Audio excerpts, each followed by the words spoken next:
Yes, welcome back, Loony listeners. You are listening to Into the Night, a Moon Knight podcast. This is episode 131, and you're with your High Priest of Khonshu Rey, here with you for another special bumper-sized episode.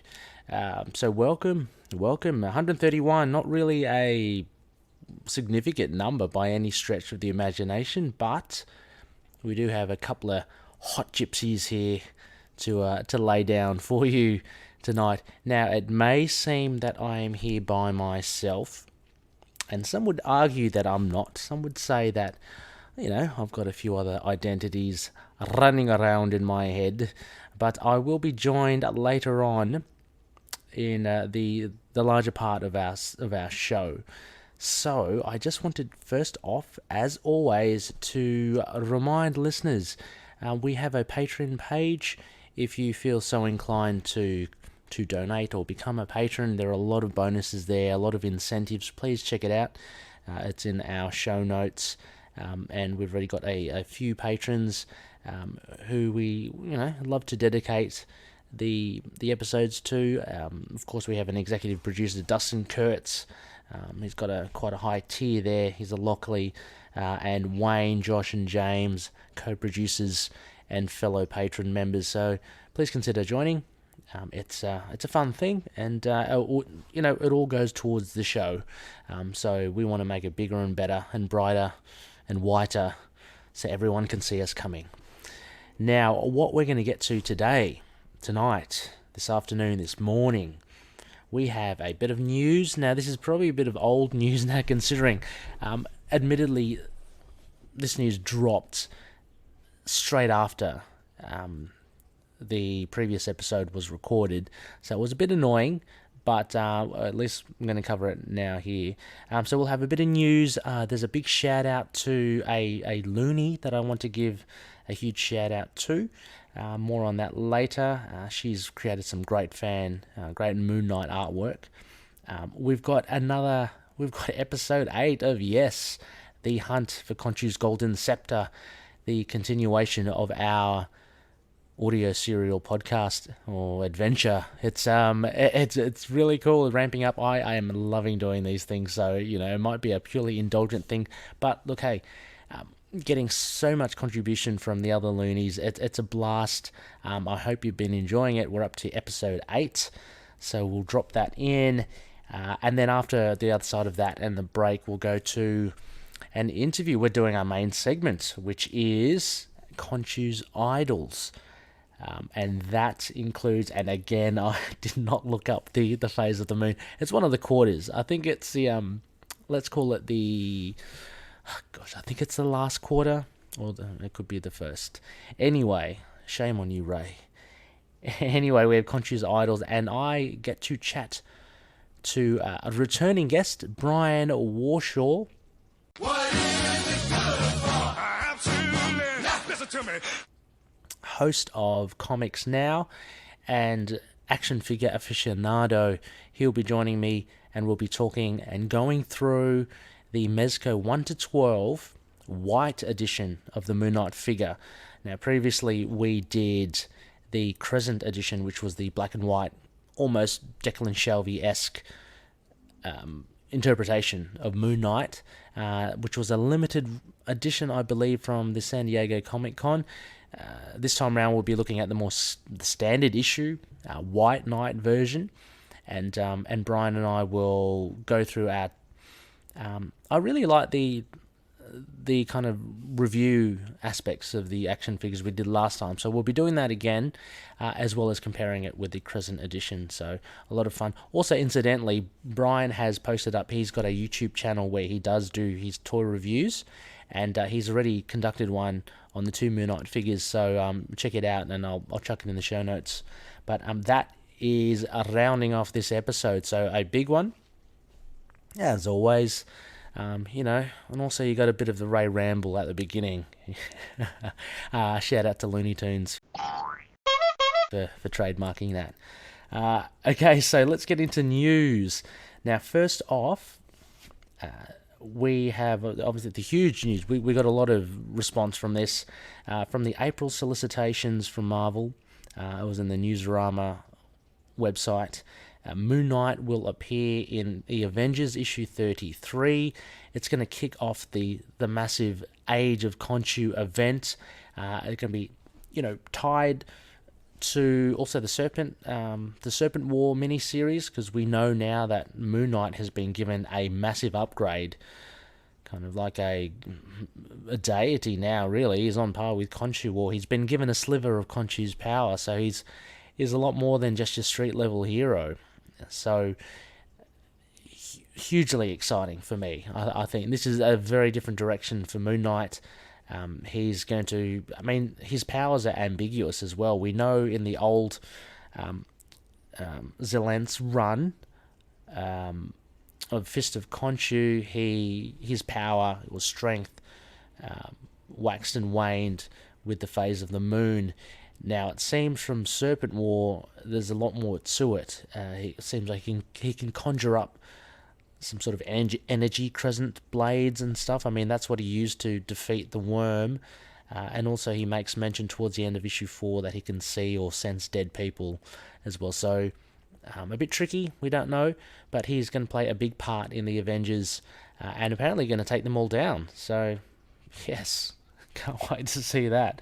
So that's big news. Moon Knight is back with a vengeance, baby, in comics. Also, there was a writer announced for the Disney Plus Moon Knight TV show. So we know the showrunner is Jeremy Slater. They've announced one of the writers, or the writer himself, Beau DeMayo. He mentioned that he's excited to announce that he's going to be part of the Disney family working on Moon Knight. Let me just pull up the article here. And he's also one of the writers from The Witcher, which apparently has been getting I think some mixed reviews from the first 2 episodes, but episode 3 onwards, and that's where Beau DeMayo comes in. Apparently it gets really good. So interesting. I haven't watched Witcher yet, but I'm keen to. And anyway, it also says he's been working in the industry for about a decade, and he's contributed to writing on series such as The Vampire Diaries and, of course, as Witcher, as I mentioned. So quite interesting. Well, I've got no opinion of him. I haven't watched The Vampire Diaries, nor have I watched Witcher yet. But it's always exciting to get news on the TV show. So hopefully we'll get some news on casting and such. Not that long down the track. Keep our eyes peeled for that. And finally, one of the big news, a big shout out to Near Mint Condition, the YouTube channel.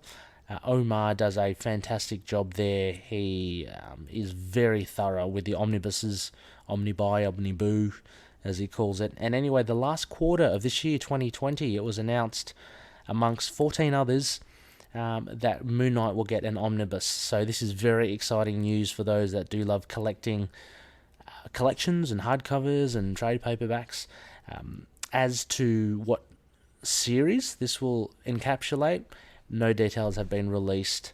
I guess the safe bet would be the Mensch run, which, as great as it is, it's a little bit of a shame because that kind of doubles up with the Epic collection.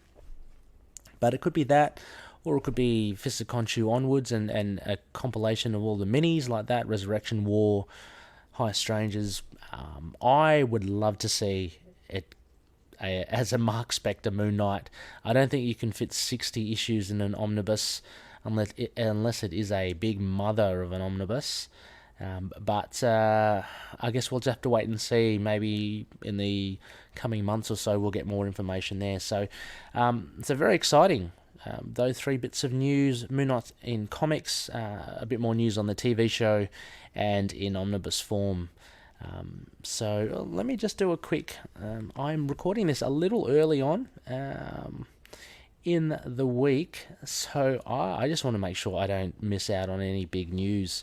Let me just do a quick search here. I might have to just put you guys... not on hold, but with a little bit of elevator music, just to keep things kind of snazzy. So and there's a bit of music for you. Now let me just have a little look, see here, news.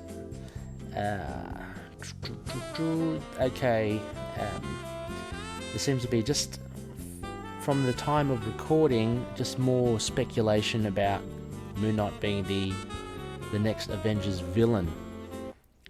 So the likes of IGN, Screen Rant, and comicbook.com tease this Age of Khonshu story. Nothing much else has been really disclosed about Moon Knight, other than I'm searching again. Just again, rumors of Pedro Pascal, which I think we mentioned before. For some of you that don't know, he's a Mandalorian. Whether or not he's going to be tied to play Moon Knight or not, look, I'm going to stay away from that sort of fan casting. But I'll leave it with those 3 bits of juicy news for you. How about that? Okay, also, moving on to our spectacle. Now, I did mention at the top of the show, I'd like to give a shout out to a new Loony, actually. She popped up not that long ago, so a big welcome to Dakota Alexander. She's an artist and now an honoured Loony. And she posted some stuff up on our group, Into the Night Facebook group. Fantastic artwork. One of the shining lights was she did this kind of Japanese inspired like etching. I'm sure she didn't do an etching herself, but it looked like one of those kind of Japanese etched artworks, I guess. It had Moon Knight, and it had a werewolf there, Jack Russell or someone similar. Very cool stuff. And so I just want to give her a shout out. She actually sells her art online, so a lot of the loonies were pretty keen with her work, wanting to buy prints and such. And I think nominally she was saying like an A3 size bit of art is about $30. I'm assuming that is US. I'm not sure, Dakota, where you're from. I'm assuming you're from the US. Anyway, her Instagram is her handle is @wrongdak, so WRONGDAK. She's also got a Facebook page titled Drums of the Serpent. She has an art station, which is her portfolio, and that's again called Wrongdak. And she has an Etsy website. I'm not too familiar with Etsy, but I'm assuming that's where all visual artists kind of is a repository of visual artists and what they can sell. Anyway, again, that's under the title Drums of the Serpent. I'll put all of these in the show notes, loonies. I recommend you have a look. She is a fantastic artist, and yeah, it's great. I'm thinking also as well of maybe down the line, if I can raise enough coin to purchase one of Dakota's artworks, and we might do a giveaway or something like that. Very keen to spread the word, very keen to support artists, and very keen to support loonies as well. So yeah, big shout out there. Check out Dakota's stuff. Alright, loonies, well, I think it is now time for episode 8 of The Hunt for Khonshu's Golden Scepter. Now, for those that have been following, so we release these episodes about once a month. Unfortunately, I think by the time this episode comes out, running a little behind, it will be February. I really did hope I could pump it out by the end of January. I went through a few revisions. I just, really wanted to do justice to these actors that are on there. So anyway, we're going to go out to this episode 8. I've titled it The Rise of Set. So those that have been following, they know that the loonies have been chasing these relics, looking for the Golden Scepter. A couple of relics have surfaced. Noel, one of the loonies, kind of knows what's happened to all the other ones. Always got a lead to it. Tommy's kind of looking for one as well. But in this episode, we get to see the other side. We get to see, I guess, the villains. So this is a very villain-centric episode. I hope you enjoy it. A big shout-out as well to 3 fantastic voice actors and fantastic loonies. I want to give some due credit here. So, first off, Anthony Sitko, podcasting host of Capes on the Couch, but also a man of many voices. He does great work here. I think a big shout out here to the diabolical Adam Ryan Daniels. Again, some of you may recognize him. He's done some voice work for, I think, the previous episode 7. So he features here. He's also the host of I Am Your Target Demographic, a fellow collective show. And finally, a newbie, Loony. A big shout out to Matt Lappy, the unlucky Matt Lappy. He plays another character you'll hear very shortly, and he's one of the loonies that put his hand up. I shot it out there, asking anyone that wants to be part of the serial, and Matt showed a lot of interest, and I'm glad he did, because he did. Matt, you did a fantastic job. I hope all three of you, I hope I've done justice to your magnificent efforts in this. So without any further ado, loonies, here it is. Episode 8, The Rise of Set, from The Hunt for Khonshu's Golden Scepter.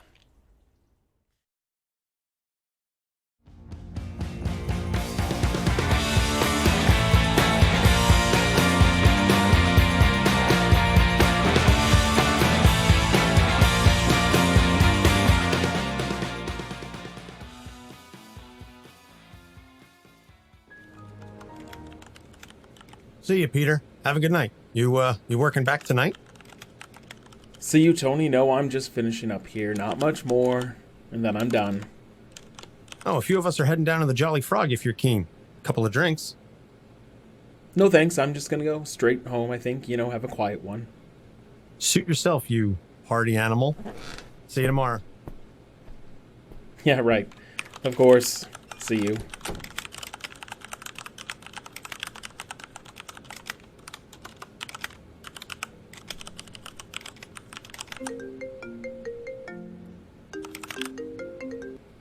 Yes? Of course. Right, meet you there. Make sure you aren't followed. Set be praised.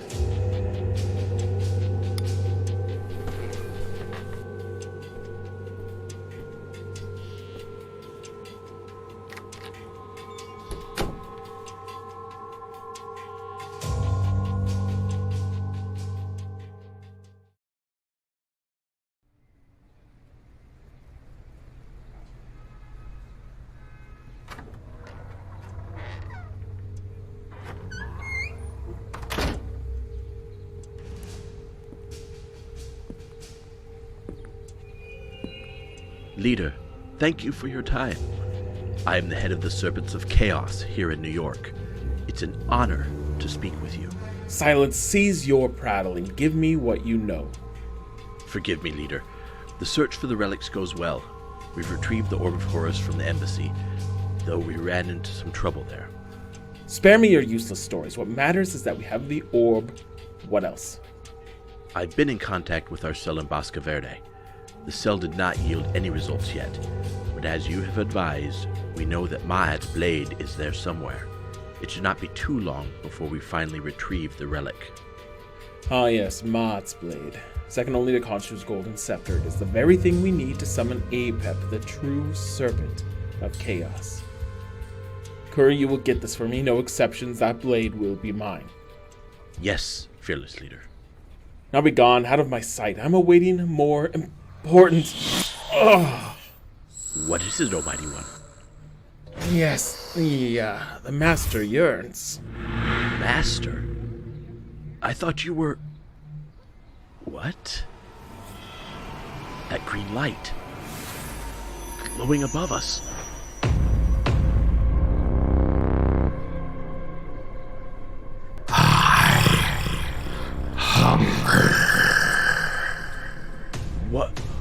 What is that thing, O leader? You should have left when I told you to. Leader. Why? Your work here is done, and I shall reward you with a quick death, but you have made the mistake of setting eyes upon Set. god of chaos, and only I have that privilege. Set be praised. I hunger. Yes, Master, I heed your call. Forgive me for bringing that lowly speck of an insect here. We shall be disturbed no more. It's not long now before we have all the relics which will allow us to summon your generals. Then, by ultimately destroying those relics, we can resurrect you into our world. Good. Chaos will reign on Earth. Let it be so. But please do not forget our agreement, O Master. I open the door for you into our world, and you give me power. Let me be your avatar. Yes. Power will be yours. First, the relics. Of course, the Serpents of Chaos will retrieve them soon, as will our other faction, the Cool Nun clan. I will contact their leader, and one of the other relics, Thoth's Ankh, is within their grasp. Once we have it, we shall be able to summon Anat, the goddess of war. Good. No excuses. If you fail me, your only gift will be eternal torment.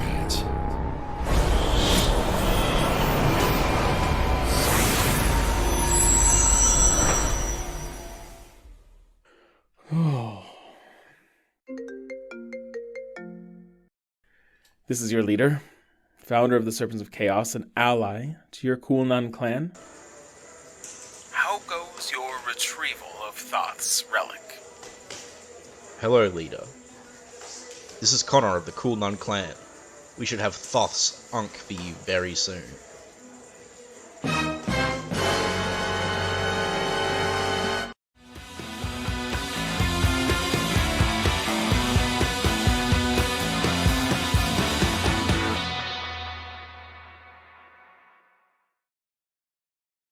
Yes, that was episode 8. The Rise of Set. And a little surprise there at the end. It was uncredited, but I wanted to keep it under wraps. For those of you that don't recognize it, that was Connor, my co-host from Last Sons of Krypton, a Superman podcast, revealing himself to be the leader of the Cool Nun clan. So, what could that possibly mean? Utterly fantastic voice work there. I've been continually floored by the talent of these people giving up their time and efforts to be part of the serial. So fantastic work, guys. So happy, and I might find a way to bring Matt Matt back somehow. But great stuff.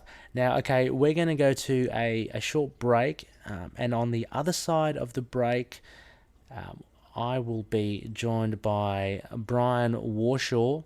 What is it good for? Absolutely. Listen to me.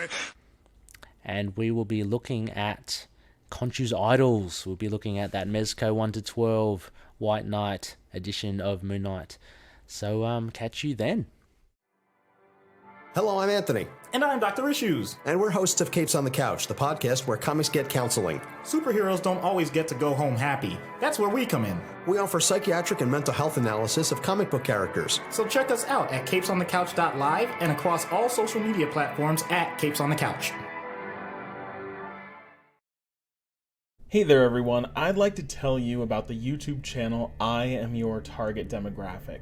If you're a fan of comics, we have plenty that you'll enjoy over there, including a series called Heroes Like Us that explores comic characters of all sorts of different identities. And we even have a series that defines words that are used in nerd culture that you may not know what they mean. So you can check us out by heading to YouTube and searching I Am Your Target Demographic, or look up IAYTD on any social media outlet.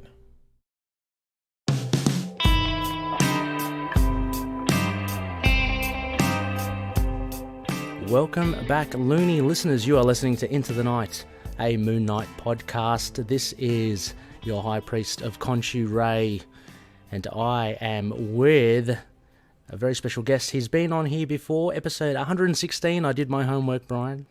It's it's Brian Warshaw from Comics Now. Brian, welcome back to the show. Thank you. It's good to be back, and it's good to be talking about something very, very, very, very geeky again. Probably even more geeky than comic books. That is being an adult who still buys toys. Hey, there's nothing wrong with that. I'm loving it as well. I'm rediscovering the joys of it myself. So listeners, welcome back after the break. This is our Khonshu'S Idol segment where we look at action figures or statues, all related with Moon Knight, and we're so privileged to have Brian back with us. Previously, as I mentioned, Brian came onto the show, and he did, I'm going to put this up for the benefit of our Patreon members who can see the video. We did the San Diego Comic-Con Crescent Edition review of the Moon Knight Mezco 1 to 12. So that was a lot of fun with Brian, very thorough. We got a lot of really good feedback from that, a lot of keen loonies to learn more, and actually a few of them keen now for us to look at is it the White Knight version or just the white version? I think they don't even attach a special version name to it. Mm-hmm. They just gave the name to the Crescent one to distinguish it, and obviously, with the order of things coming out, it's a little awkward since the Crescent came out first. But I think this is simply Moon Knight. Okay, excellent. Well, you can't go wrong there. I guess there's no mistaking, what's on the package, what's on the tin. So we'll be looking at that, and we'll be going through a similar review process that we did with the last one. The only other difference, Brian, I reckon, is that you have actually reviewed it on your YouTube channel. It would be good to actually just compare, any slight differences or any pros and cons between the two. Sure. Yeah. And I mean, certainly we can cover general quality and go through those categories as well, in case you've got a new listener who didn't listen to episode 116 and might want to know a little something about the figure in general. We can certainly do that if you like as well. Okay, fantastic. Now, before we kick off into that as well, Brian, again, can you let any loonies that weren't familiar with your previous appearance, what you do? You're in the Comics Now podcast. That's running, all cylinders firing on that, and you do action figure reviews as well on YouTube. Sure. Yeah. So I got my start in sort of doing these nerdy things on the web at a site called Batman News. And I was writing comic reviews over there. And one of the other writers and I, Jay Yaws, we started Comics Now early in 2018. The idea was to start a podcast. And we started a website almost immediately as well. And our website climbed pretty quickly. By the summer of last year, we had almost hit 10,000 unique monthly visitors, and those numbers have ebbed a little bit in the months since, but we're still averaging probably around 4,000 unique visitors a month, which is just we were extremely happy. And the podcast is going strong. Let's see, I just recorded with a guest host last night. I think episode 89. Nice. And we're actually talking about the next Batman film. I know I keep saying that bad word. Sorry, folks. But production started on that this week, so it seemed apropos to be speaking about that. But yeah, that's what it. That's me during the day. I work what I think is an exciting job, but most people would think is a pretty boring job, doing computer programming for a large financial institution. Nice. But everybody has to have their alter ego. Yeah, that's right. And look, don't worry about saying that word. I did bleep you out a whole heap in episode 116. I think we can let it slide this episode, and certainly because of the movie coming out. Good timing. It should be quite an interesting thing. The full cast has been revealed, right? I saw that earlier today. So a couple of interesting stars in there. Oh, absolutely, yeah. And obviously they could still have some surprises in store about particular roles in the film. But yes, all of the stars that we had seen leaked information about, they've confirmed them and who they're playing. And I would say it looks to be pretty interesting. So yeah, should be great. Should be great. And just to counter that, let's not forget the Disney Plus Moon Knight TV show coming out. So, I am absolutely thrilled about that. I cannot wait. Oh, it should be great. We should be getting casting news soon.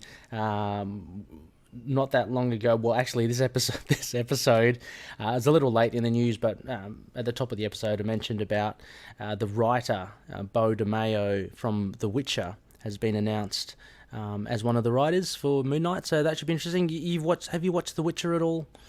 I have not. I actually just put our Netflix account on hold because we hadn't used it in probably about a month or two. I was the only one that was using it for a little while for Lost in Space, and then a friend put me onto The Expanse on Amazon, and I haven't watched Lost in Space in a while. So we decided we weren't going to pay Netflix for nothing for the moment. So maybe we'll come back to it. Oh no, that's a good thing. That's a good thing. And there's so much choices out there. There's no reason to have them all when you're not utilizing all of them. But anyway, Loonies, we are going up. We're going to get cracking with this Khonshu'S IDOLS. Now, I'm going to give a bit of a product description here, Brian, which I gleaned off the website. Now, we had a bit of a laugh with the last product description, where we had a bit of a chuckle about how they described Moon Knight. I'm not sure if you remember, Brian. Oh, yeah, I do. Talking about how his powers of invisibility and super speed, absolutely ridiculous. Anyway, I haven't read this. I've just copy and pasted it. So let's see what they have here. And on Mezco, they say, the 1-12 collective Moon Knight is presented in a fitted suit with 3D crescent insignia and removable hoods. The mystically enhanced Vigilante comes complete with 2 head portraits and a range of combat weapons, including a crescent blade, staff, nunchucks, and a grappling hook baton. During a mission in Sudan, Mark Spectre was left to die in the desert by the hands of a bloodthirsty terrorist. Discovered by locals, Spectre was brought to a tomb and placed at the foot of a statue of the moon god Khonshu. After being pronounced dead, Spectre arose suddenly, claiming Khonshu had restored him to life. Donning a cloak taken from Khonshu's statue, Spectre became Moon Knight, delivering vengeance in Khonshu's name. A little bit more straightforward there, Brian. I think a little bit safer. Yeah, absolutely. And the only one detail that I was going to scratch my head about, it's been a couple of months since I last took a read through Moon Knight #1, but was it locals who left him at the foot of the statue of Khonshu, or was it Marlene? I can't remember now. Oh, that is a good question, Brian. I'm scratching my head too. I thought it was locals. Yeah, maybe it was. Maybe it was. What did I say? And yeah. I mean, Mezco could make the argument that if it was Marlene, she and her father were locals at the time that Bushmen came to came to their town. But that's neither here nor there. A small detail. A small detail, but yeah, overall a pretty generic, play it safe kind of description. So that pretty much rounds it out. Now, also, again, on the website, it mentions the figure features. I'll just go through this briefly, but we will go kind of in detail through segments. The 1-12 collective body with over 32 points of articulation. 2 head portraits, as mentioned, hand-painted authentic detailing, approximately 17 centimeters tall, which is about, 6 inches, isn't it, Brian? Yeah, that's the whole 112 line. The idea is that it's 1/12 scale. Yep. 12 times roughly 6 feet is well, I'm not going to do the math right now because it's early in the morning here, but it comes out to about a 6-inch figure. Yep. Yeah, excellent. And 8 interchangeable hands, including 1 pair of fists, left and right, 1 pair of posing hands, left and right, 1 pair of grabbing hands, left and right, and 1 pair of throwing blade hands, left and right. Brian, I'm a little disappointed they didn't have 1 pair of jazz hands. That would have been pretty cool. Yeah, you can only fit so much in the box. That's true. So that's true. And I'm gonna sort of reiterate a gripe I had when we talked about the last one. Maybe a gripe is a strong word because it's not really. It doesn't diminish my enthusiasm too much, but I still wish that there were some loose crescent darts in here. Oh yeah, absolutely. Yeah. Instead of the ones stuck to the hands. That's a great point. So anyway, Loony listeners, again, our review will be based upon the method used off the mwctoys.com. So I'm just going to run it through packaging, sculpting, paint, articulation, accessories, outfit, fun factor, value, things to watch out for, and overall. And that will be capped off with Brian's Moon rating. And Brian, I'll give you the choice again of the vanilla rating or KHONSHU'S rating system. Don't worry, we'll get there when we get there. All right, Brian, are you ready? I am ready. Let's do this. Let's do that. Okay, so packaging. So I actually haven't seen the packaging for this. How does this hold up? Well, if I was a smart person, knowing that we're on video, I would have had the package right next to me, and I could hold that up to the camera. But that's not where we are. So, so the packaging for this one is substantially larger than the package that you just showed up to the camera for the Crescent edition. And it's interesting because in terms of contents, other than the different color of accessories and Moon Knight himself, the content is exactly the same. You've got everything in the package that you had in the package for the other one, but it's just a much more spacious package on the inside. And I'm not sure if folks remember when we talked about the Crescent edition, but mine had a little bit of a blemish on his right foot. And I think that blemish came from the grappling hook getting loose in the package. Okay. For my Crescent edition, which it had, everything when I opened the package for this one was completely secure, not even loose a little bit. So I obviously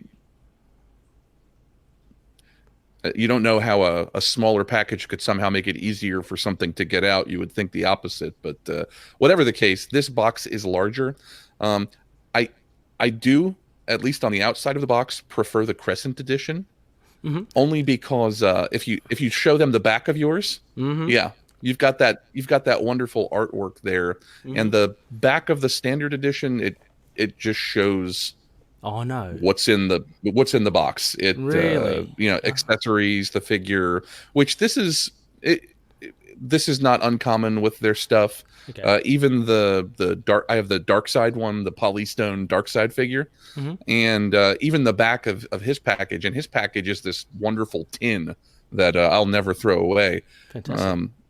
But even the bottom of the tin shows the kind of standard figure standing there with all the accessories next to it. So right, it's what they do. They just have the artwork on the special edition.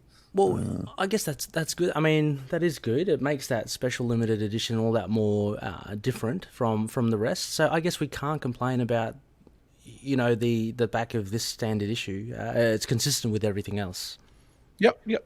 And you mentioned, so you didn't know for any apparent reason why the box is bigger. It just is. I mean, everything's the same, right? Pretty much. Yeah. Okay. There is. I had wondered if maybe they would have done the cape a little bit differently on this one, because in the intervening months, the 112 Magneto that I had ordered arrived. Actually, that was just a couple weeks ago. Nice. And the Magneto actually has wire in the edge of his cape, and then a few smaller bits of wire in the part of the cape around his collar, so that you can pose it like that. Moon Knight, both the Crescent edition and this one, and then the Batman figures that I have, they come with these really hideous posing wires. Yes. Yeah. You basically, the idea is that you hook these posing wires into the extended display arm that gets the figure up off of the base, and then the other ends of the posing arms clip onto the edge of the cape. But I absolutely hate those things, and I much prefer the way that they've done the Magneto figure. But no, the cape on this one is identical to the one in the Crescent edition, and it came with those clips as well. So everything inside, but for color, is identical. So Okay, I'm not really sure why the bigger package. Okay. We'll get to. I have a question, but I'm going to leave that for one of the other little pointers that we have. Sculpting then. So again, look, Brian, from all intents and purposes, it sounds like there's very much a similarity with the Crescent Edition, apart apart from the color.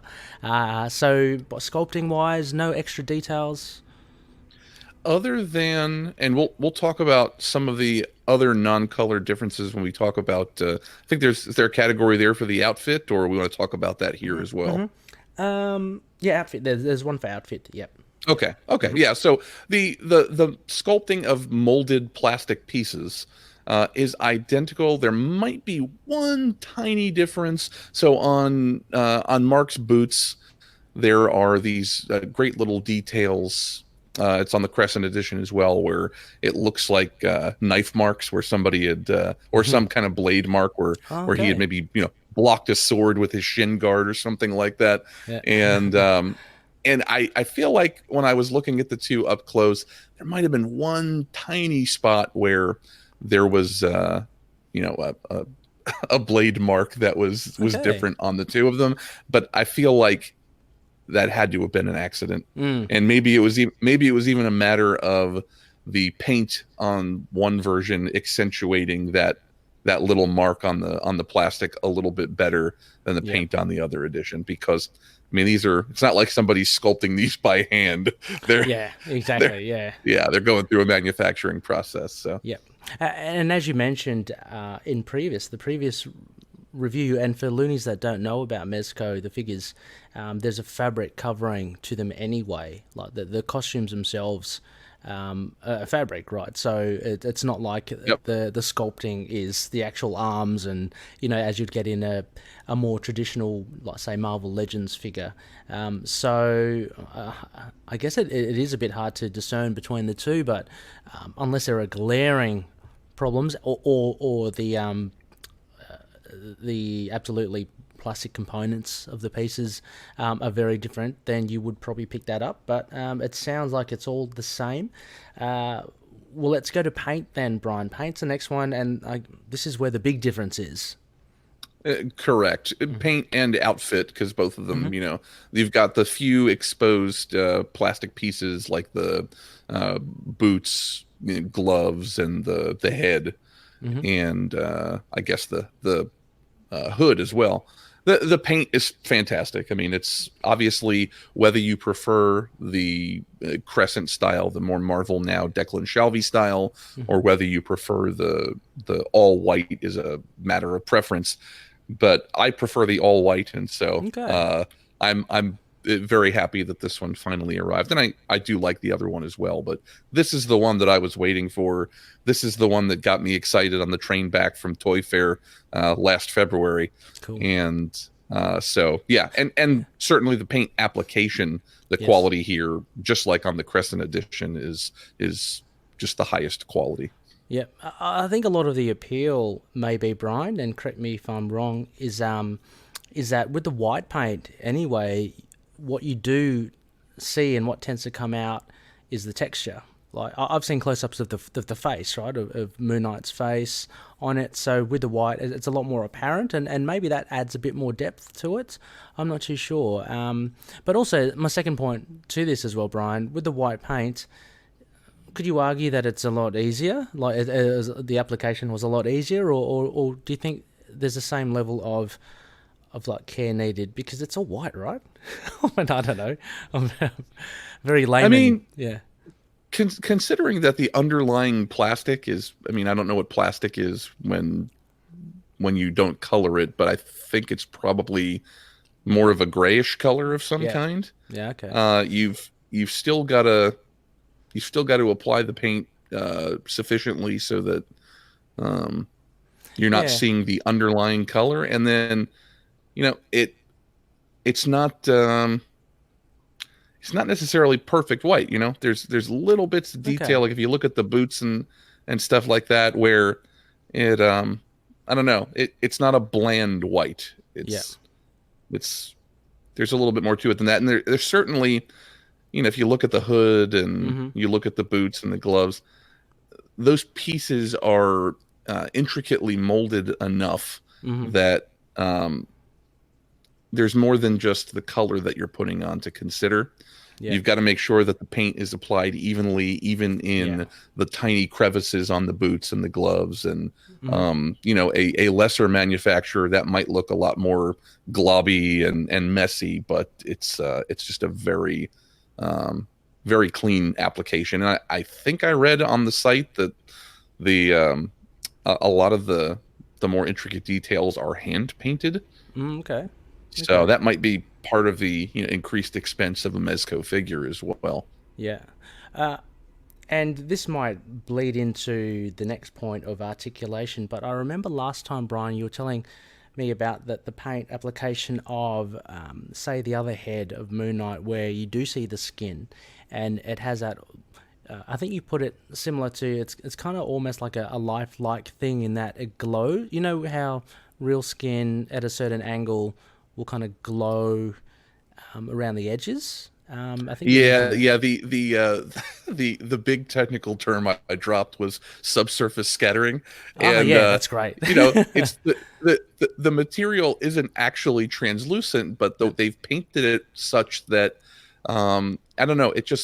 Maybe there's not subsurface scattering, but it just feels like a more real face. I mean, it's obviously still a figure you're holding, but just the way that the skin looks. Yeah, it'd be pretty scary if it was a real face there, Brian. I'd be asking questions. Right, yeah. But okay. So again, so the other head to this white version standard issue has all the same traits. I didn't really get to inspect it as much. Has it got a beat up Mark Spector face in there as well? It is the same beat up Mark Spector face. It is the same. Okay, right. There is a slight difference in paint application on this one, and I don't know if it is deliberate or if it's just a variance in the way that the paint is applied. The bruise around Mark's left eye is actually noticeably larger on the standard edition that I have. I'd be interested to hear from fellow loonies out there who have both figures. What is there just some natural variance, especially if it's hand painted? You might expect something like that, or did they just decide between production on these two different versions of the figure that they wanted to give Mark a bit more of a beating for the standard edition? That's actually quite appealing, though, in the fact that, as you mentioned, hand painted, people could potentially have they have a unique copy of it. I mean, the mere fact that you'd be getting slight differences in these details would make it quite I don't know, just seem extra special. Yeah. Particularly when it's this kind of detail, right? Because I think people would be justifiably upset if the costume was inconsistently painted, but having something like this on the face where different people might have a slightly different face with the beat up Mark, that actually could be something desirable. So I agree. That's kind of neat. Any other bits of articulation that you can pinpoint from this the white version? So with you're just talking about the articulation and movement of the figure, same warnings as the other edition, that because Mezco is using a fabric costume, even though the underlying figure inside of that costume has a very generous range of articulation, you are limited to some degree by the fabric costume. You can raise those arms all the way straight up, but you're going to have to push to do it. And don't blame me if you, bust a stitch in your costume while you do it. Things like getting the legs to stay up and extended in a kick or something like that is a little bit more challenging, because you've always got the fabric trying to come back from that stretch and pull his leg back down. But you can still get him in a lot of very interesting poses, which you can obviously see on the Mezco site. But So very good articulation, but just beware of trying to stretch it too far. Yeah, and that's across the board as well, isn't it? Because I remember reading the little instruction pamphlet in the book as well of the Crescent edition that I have about overextending the limbs. And have you ever kind of accidentally ripped a little bit of the fabric, or? I haven't ripped a bit of the fabric, but on my Crescent edition, when I was doing the comparison of these two, I did notice on the left side of the torso that there is a stitch that has been stressed a little bit. It hasn't completely popped, but it's just a little bit widened, and I'm sure that was from when I was trying to get him into various positions for my original review of him. But yes, just something to beware of. Yeah. Let me guess, it's when you've been posing him to beat up on Batman, right? I'm sure. Well, that didn't take much effort for him, so I don't think it was that. No, for folks who may not know what Ray is referring to, on Batman Day, I decided to have a little fun and posted to the Into the Night Facebook page a picture of my Crescent Edition Moon Knight with the head of one of my Mezco Batman figures on the edge of his spiked staff. So, and I think he said congratulations or something like that as well. So yeah, no, fantastic. We love all characters. Anyway, look, Batman's my favorite. So yeah, true. A lot of loonies love Batman as well. So obviously, I've got to respect that. I'm just having a little fun. That's all. Oh yes. Okay, accessories then.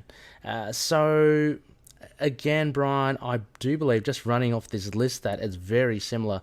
There's one crescent blade, one staff, a pair of nunchucks, grappling hook baton. Then we have the 1 to 12 collective display display with the logo, and the 1 to 12 collective adjustable display posts, which you I guess, as you mentioned, you use in aerial kind of poses of the character and such. First question. This is the one that I wanted to ask you. You mentioned the slight disappointment in the display logo of the Crescent edition being inverted from what we thought it would have been. It was is that right? It was a white. It was a black white moon? background, black moon. Yeah. Yeah. Yep. How does this one fare? Was it the same? It is proper. Yes. Oh, good. Oh, good. I think the inverted one on the Crescent was purely just to have it be different for the Crescent. Okay. But it was a little misleading. That's from what I understood. It's because it's on the box. Let me it's on the box there, so you kind of tend to think, right? Right. Yeah. Yep. So I can understand your disappointment when you did mention. Okay, great. Okay. So big tick on the base. But everything else pretty much same. Did they use the real chain as well for everything? They did, and Yep. I'll say this about the accessories, that they are identically formed to the accessories in the Crescent edition, but there's something about the paint that actually really makes me super happy about the accessories. And if you look at the accessories on the Mezco website, you'll notice that the paint job that they chose for this standard edition, there's lots of silver elements on the accessories. Okay. And I don't know. To me, I don't know if they're doing this deliberately. I would hope so, but it just seems like a nice nod to that original Moon Knight costume back in Werewolf by Night in the early days, where his costume was actually silver. His accessories were silver. So I think the accessories here look great. Nice. Excellent. And let me just everything else is pretty. But still no Crescent darts. I know, that is disappointing, isn't it? I've always just got to lean on my Marvel Legends figures with these little crescent darts, and hope I just don't lose one. But that's a shame. Well, and then I think I mentioned this when we talked about the Crescent edition as well. That on the Batman Sovereign Knight that I have, he came with 10 little loose batarangs, and I was actually able to get the 3 of those batarangs in between his fingers on one of the hands. kind of get that classic Batman's got the batarangs at the ready. Yes. And two of the hands that come with Moon Knight have just completely unmovable fixed crescent darts between the fingers. We could have done it. But we can't. I know, it's crazy. He's forever holding those blades. What if he wanted to, have a muffin or something? He can't because his hands are full. Well, then he'll just have to pop off one of those hands and put in a grabby hand, and then he can grab the muffin. That's true. I don't know why I chose muffin there, Brian. It's I had one earlier today. That was probably why. I know. It's morning where I am. I should be thinking about the muffin. Exactly. You should be thinking about something, probably a drink, I guess, depending on what time it is. I have been slurping on that sweet, sweet nectar. So Patreon listeners and viewers can probably see that, and I apologise if it does seem a little unprofessional, but hey, why not? Anyway, okay, we get on to outfit now, Brian. So you wanted to mention a few things, unless you've covered it already. Again, Oh, go ahead. Sorry, go ahead. Oh no, I was just going to run off this list that they had. A fitted suit with a 3D crest insignia. There are 2 hoods removable, wrist gauntlets, duty belt, and this sounds pretty sexy, knee-high boots. Well, all of that stuff, including the knee-high boots, you have on the Crescent Edition, and so the primary difference here is color. However, there are some slight differences here in the way that the suit is composed versus the Crescent Edition beyond the color. Probably most noticeably the chest piece. So if you look at the chest piece on the Crescent Edition, it's just that solid white chest piece.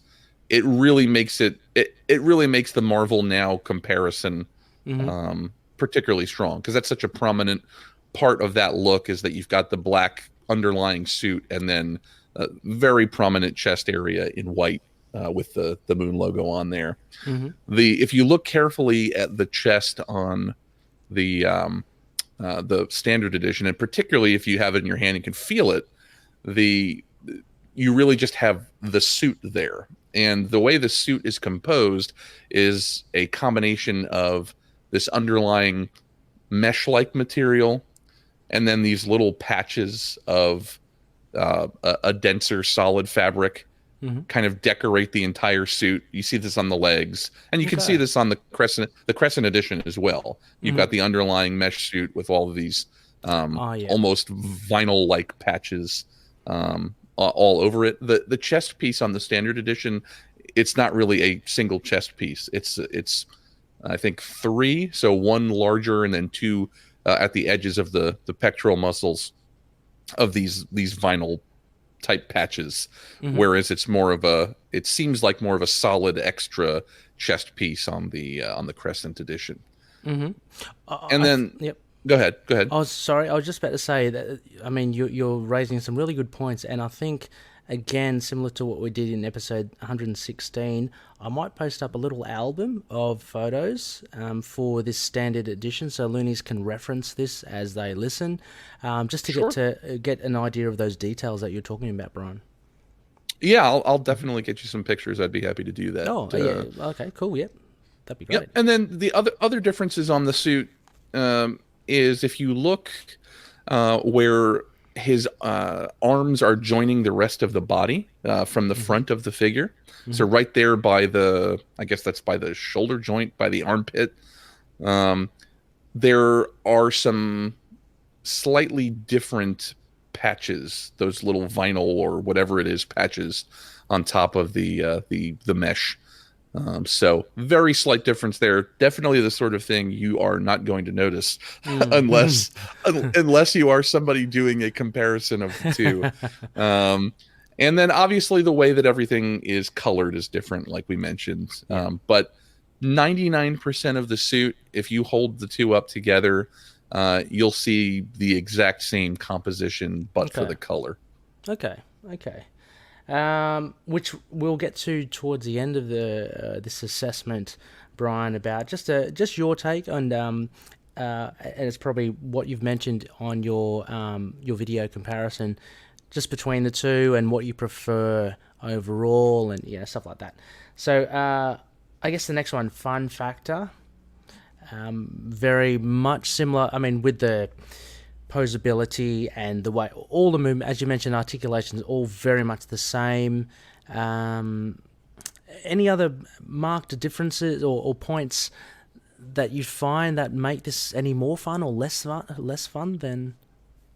I mean, if you prefer the white Moon Knight suit like I do, I think there's just some enhanced fun in having the picture in your head more closely represented in the figure. So that's certainly nice. There's also, I don't know, I get quite a bit of enjoyment in having both figures in the house now, and just looking at my shelf and having the two together. Same way I felt when I got my second Mezco Batman and had the two of them. And in that case as well, it was two editions of the same figure. Yeah. So it's nice having something that looks very much the same or similar with kind of the variant take on it. So I have a lot of fun with these things. Excellent. Do you like when you display them? Do you play around with light and stuff? I'm just wondering, like with the white one, does that make it more, I don't know, more fun because the light bounces off it differently, or how do you display them? I would like to play around with light. Right now, I have all of my collectibles on spread across two bookcases, and I do not have very good lighting where I have them right now as well. A lot of times I'll go into that room, and if I want to look at some of my stuff, I'll just turn on the light on my iPhone and shine it on what I want to look at. but the light doesn't necessarily catch this a whole lot differently. Okay. It's just that you're able to see him coming just a little bit better. Absolutely. Although there are a lot of similarities, and there don't seem to be massive differences between the two, I'd be still keen to complete the set, so to speak, and get the other edition Moon Knight. So it's still Loony. It's still very worthwhile. Which segues me into value, Brian. Again, very much of a muchness with the Crescent edition. You're looking at the same sort of value. Absolutely. I mean, you could argue, and as you know very well, that in terms of value, the Crescent edition probably has a bit more resale value right now because it's more rare. But no, I've said since I started reviewing these Mezco figures that $80 or $90 for some of the newer ones, or even more for the '89 Batman that I pre-ordered. That seems like a lot to people. But I think if you were to compare what you're getting in the box and how the thing is made side by side, you can see that price start to add up. There's a clear difference, a large difference between this and a Marvel Legends figure, and I love the Marvel Legends figures too. I don't have any complaints there, but Mezco is clearly doing something different, and it is something that is more costly to manufacture, and to manufacture as well as they do. I mean, the paint job on the face really illustrates this, but even just the quality of the paint job on the rest of the pieces. Try to find that someplace else. I having delved into the Crescent edition box and action figure that I have as well, looking at the packaging, reading the summary inside, the way that's presented, and if we go all the way back to packaging, the very first point, this is packaged and marketed as something very different from your Marvel Legends or your Marvel Select figures or your Toy Biz figures. This is something they actually stress, this is not really for kids. It's actually, because of the amount of I wouldn't actually give my 2-year-old son to play with, you know what I mean? Not only because of the price, but because there is a craftsmanship to it that that is less durable than, say, the Marvel Hasbro's Legends and stuff. And so I mean, I happily give Finn. He starts reaching for it now on the shelf. I give him my multiple men. And actually, he hasn't touched Moon Knight yet. I don't let him touch the Moon Knight. But he has fun with Hercules and Spider Woman. I've got a few of them there, and I'm happy for him to play with it. But the way it's packaged and marketed as well, it's something that's kind of on another level, and that's how I see it. So it's for those for those collectors that are like serious into collecting the action figures, if I can say that. So yeah, I mean, would you agree? It's as I joke with my children, these are daddy's toys. Yeah, exactly. Yeah. But yeah, to me, that's exactly what you see straight away off the bat. So it kind of, the value is on the front cover right there. With things so we mentioned a couple of things to watch out for. Obviously, hyperextending, the fabric, anything else. Those I forgot to ask how durable are the actual accessories, like the blade and the chain? Do you think they can easily be broken, or? I mean, I think if you're putting pressure against it, you could. It's plastic. You can break it or bend it.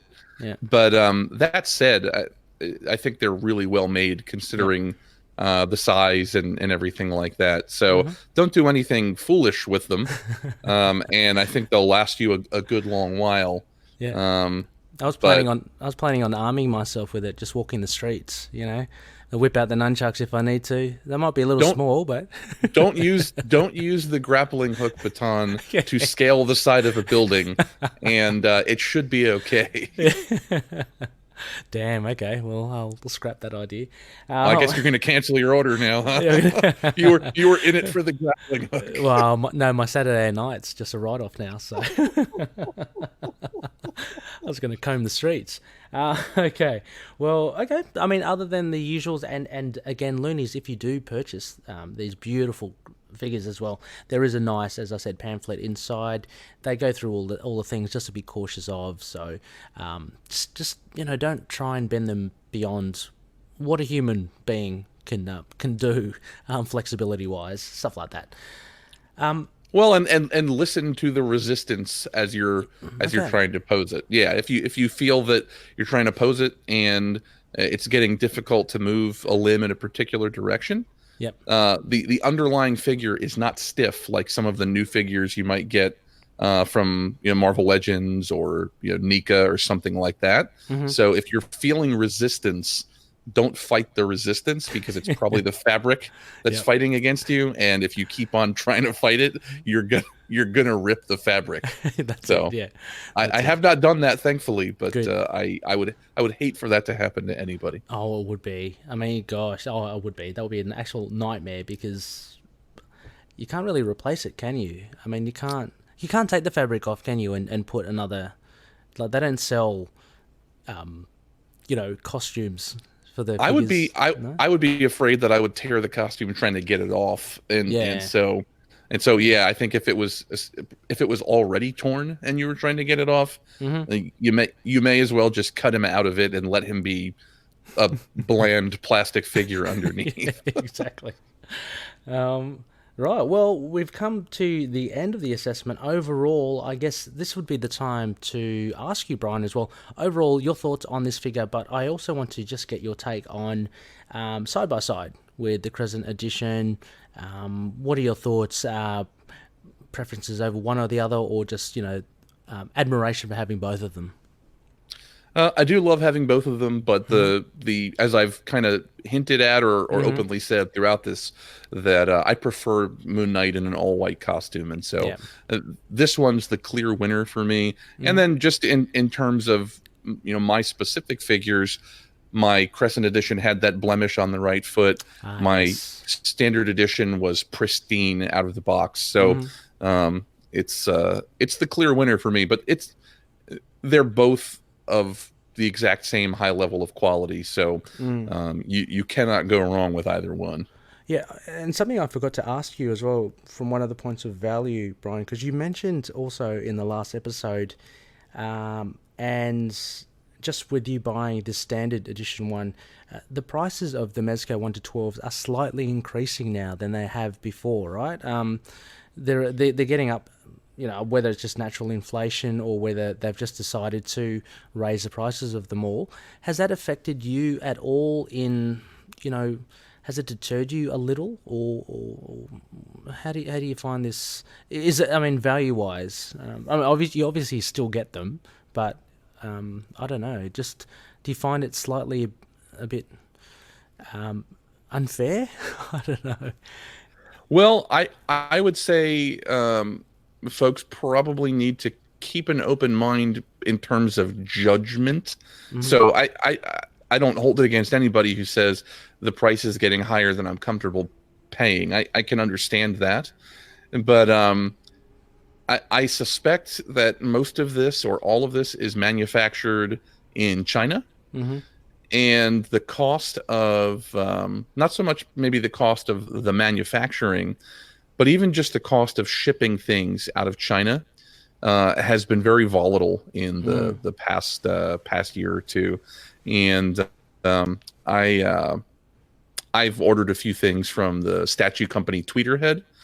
And the owner of that company, he does DC statues almost entirely, and the owner of that company has been pretty open about some of the challenges in the timing of shipping and things not arriving as quickly as they intended, or things getting stuck in the United States Customs Department, just checking in shipments and things like that.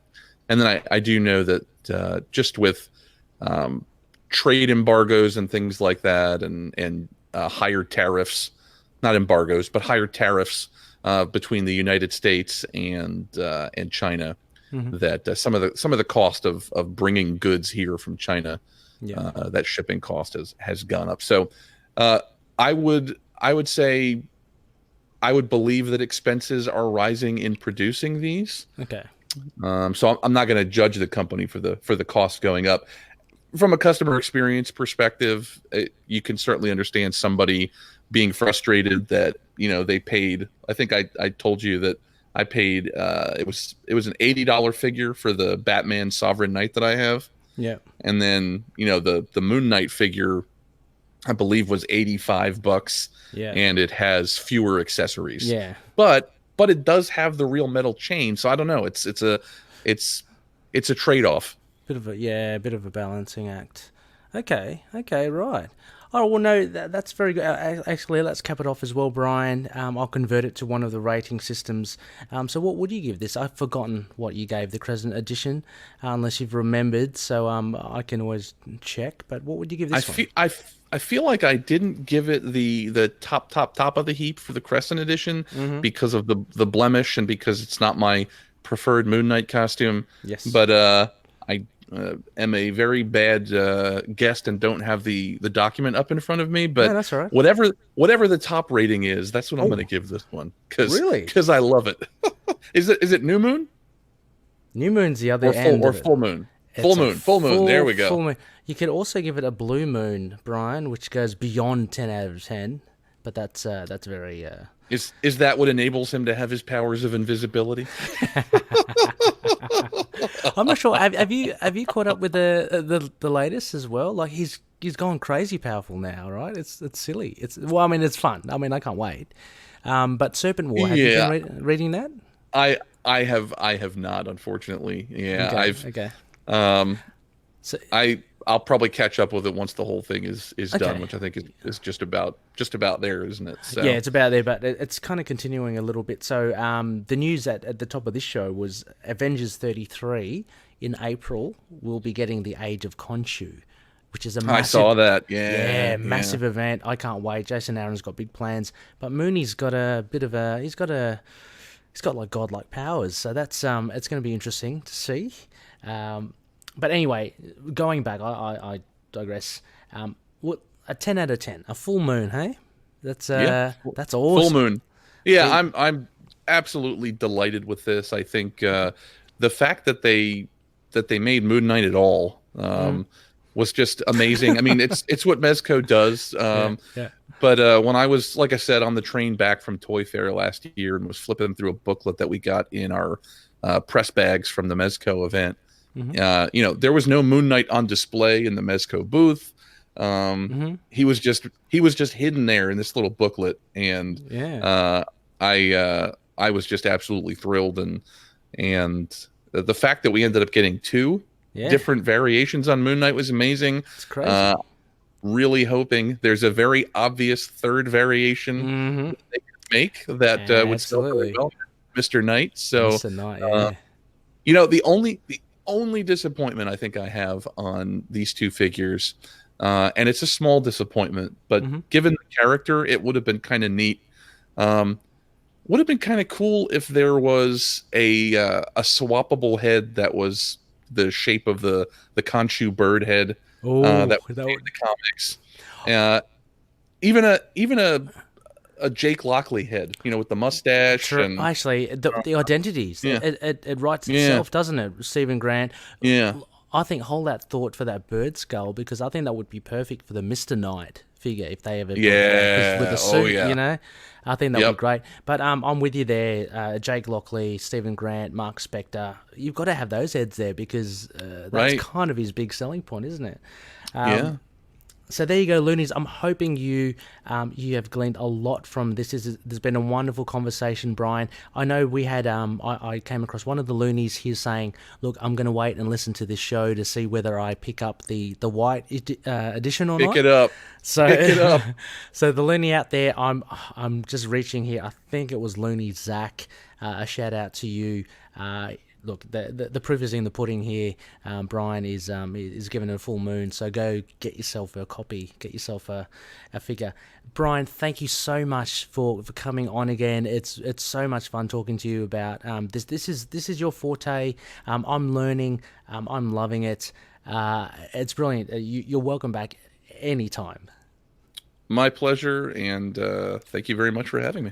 Fantastic. Before you go, though, where can people find you if they want to look or read or listen to more of your reviews?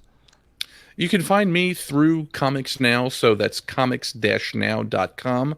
We do have news, reviews, pretty much anything related to comics or properties related to comics. You can find Comics Now on Facebook, Twitter, and Instagram. It's at Comics Now Cast. And our YouTube channel is youtube.com/comicsnowcast. Find our podcast wherever you find podcasts, including Stitcher and Spotify as well. And please leave us a very kind review. It helps people find us easier. Yep, absolutely brilliant. I've been listening to it as well, Loonies. Go check it out, Comics Now. It's a really good listen. And as you've heard from the man himself, Brian knows his shizzle. So that's really. I know all the shizzle. So Brian, once again, thank you very much. You're welcome. Yes, that was the Khonshu's IDOLS chat with Brian Warshaw. What is it good for? Absolutely. Listen to me. A huge thank you to Brian, and as mentioned, links in the show notes to where you can contact Brian and where you can listen and watch his stuff. So a huge thank you to Brian there. A big thank you also to the voice actors again of our serial before that. Anthony Sitko from Capes on the Couch, Adam Ryan Daniels from I Am Your Target Demographic, Matt Lappy, dedicated Loony, and also Connor McKenna, who is host of not only Last Sons of Krypton, a Superman podcast, but also Sons of the Dragon, the Immortal Iron Fist podcast, so check them out if you can. We've reached the end of our show, Loonies. It's been a hell of a ride. Thank you for joining. This time, next phase, we'll be tackling a trade or arc review. So we'll be looking at a waxing gibbous. So that will be cool, and we'll be covering. Actually, I've been wanting to do this for a while. We'll be covering Marvel Knights issues 4 to 7. That features Moon Knight in there, along with the Punisher, Black Widow, and all that goody goody stuff. So so join us in next episode 132. I'm just looking at the schedule here. So it's the first quarter. You are, look up in the night sky. Yes, it's the first quarter. Ray, you got it wrong. It's not the last one. The first quarter tonight for Khonshu'S Idols. And next week we're into the Waxing Gibbous. So yeah, that should be fun. Marvel Knights issues 4 to 7. Now also wanted to remind you that not only are you listening to Into the Night and Midnight podcast, but there's a whole band of fantastic shows out there that we're affiliated with, and we're part of the Collective. So it's a band of like-minded podcasters, all to do with comic book or geek culture and or character-based podcasts. So if you like Moon Knight, if you like other characters like Iron Fist, Spider-Man, Superman, as mentioned earlier, Connor, he's got that covered. We've got that covered. There's also Ghost Rider, Namor the Submariner. We've got Man-Thing, Venom, the Inhumans. It's all there, but there's also like the geek culture stuff as well, like Adams, I'm Your Target Demographic, The Signal of Doom. It goes on and on. There's a huge list of Collective members. We are part of it, and so if you like what you hear with this, and if you want to check out other comic book related stuff, go check out the link in our show notes for the Collective. A fantastic bunch of podcasters there. Now finally, also you can find us, you can drop us a line on email, the old fashioned email at itkmoonnight@gmail.com. We're also on Facebook, Twitter, Instagram, YouTube as well. Been chatting with a lot of loonies over there, Chris and Jordan and Judas. Discord and Get Vocal as well. We've got pages there. I'd like to get the Get Vocal thing happening. We've got a welcome room, a hangout. So if anyone wants to hang out, I don't know how we're going to swing that, but there's a hangout room there. Check us out. Also, we've got a website, and of course, we have a Patreon page, as mentioned at the top of the show, and we're also on Podchaser, which is a pretty cool platform as well. Go check that out too. That's a database for many, many podcasts. Really great stuff. You get to read profiles on the creators, on producers, guests, stuff like that. So Podchaser is something I'm kind of new to as well, but I've joined, and it sounds pretty cool. iTunes ratings, if you can rate us, that would be great. You don't have to, but if you do, we can give you a shout out, and any feedback would be much appreciated. We always love to improve the show. And finally, good podcast catches. Look, again, if whatever you're listening to, if that's not broken, don't fix it. Don't worry about it. But in case you do happen to lose your phone or whatever, and you have to make do, don't worry, we're on all the other ones as well. So I hope that's kind of adequately covered. Anyway, Loonies, thank you once again. It's been a blast. Looking forward to catching you again on episode 132. But right now, all I got to say is may Khonshu watch over the denizens of the night. See you later.